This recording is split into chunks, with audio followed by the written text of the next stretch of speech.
கேரள மாநிலம் வயநாடு நிலச்சரிவில் சிக்கி காணாமல் போனவர்களின் உடல்களை தேடும் பணி 6வது நாளாக தொடர்கிறது. கூடுதல் விவரங்களோடு செய்தியாளர் மகேஷ் இணைகிறார். அவரிடம் பேசலாம்.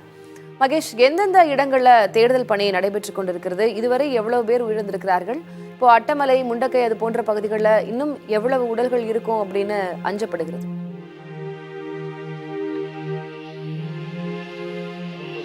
திலகவதி, வயநாடு மாவட்டத்தில் பேரிடர் ஏற்பட்ட முண்டக்கை மற்றும் சூரல்மலை பகுதிகளில் 6வது நாளாக தேடுதல் பணி நடக்கிறது. நேற்றைய மாலை நிலவரப்படி மொத்தம் 365 உடல்கள் மீட்கப்பட்டிருக்கிறது. காணாமல் போனவர்களுடைய எண்ணிக்கை 205 என தெரிவிக்கப்பட்டிருக்கிறது. தற்போது அந்த 205 பேரை தேடும் பணிதான் தீவிரப்படுத்தப்பட்டிருக்கிறது. இன்று காலை முதல் சூரல்மலை பகுதி, அதாவது வயநாடு மாவட்டம் மற்றும் இந்த உடல்கள் அடித்து செல்லப்பட்ட மலப்புரம் மாவட்டம் நிலம்பூர் பகுதியில் உள்ள சாலியாற்றிலும் தேடுதல் பணி தீவிரப்படுத்தப்பட்டிருக்கிறது.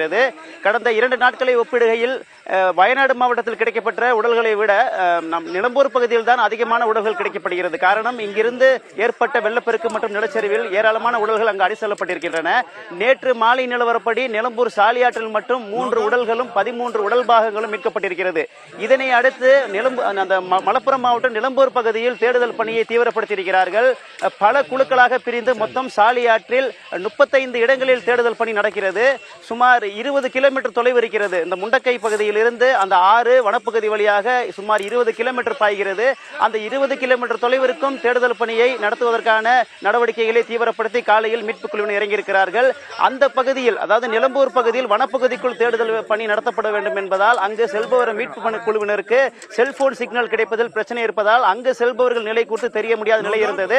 இந்த நிலையில் இன்று அவர்களோடு வாக்கி டாக்கியை கையாளக்கூடிய சிறப்பு நிபுணர்கள் 5 பேர் அந்த குழுவில் இணைந்திருக்கிறார்கள். அவர்கள் மூலமாகவும் தற்போது அந்த நிலம்பூர் பகுதியில் தேடும் பணி தீவிரப்படுத்தப்பட்டிருக்கிறது. தொடர்ச்சியாக நிலம்பூர் பகுதியில் இன்று காலையும் தற்போது சற்று முன்பாக ஒரு உடல் கிடைத்திருக்கிறது. எனவே தொடர்ந்து நிலம்பூர் பகுதியில் அந்த தேடுதல் குழுவினர் உடல்களை தேடும் பணியை தீவிரப்படுத்தியிருக்கிறார்கள். திலகவதி, தற்போதைய கள விவரங்களை வழங்கியதற்கு நன்றி மகேஸ்வரி.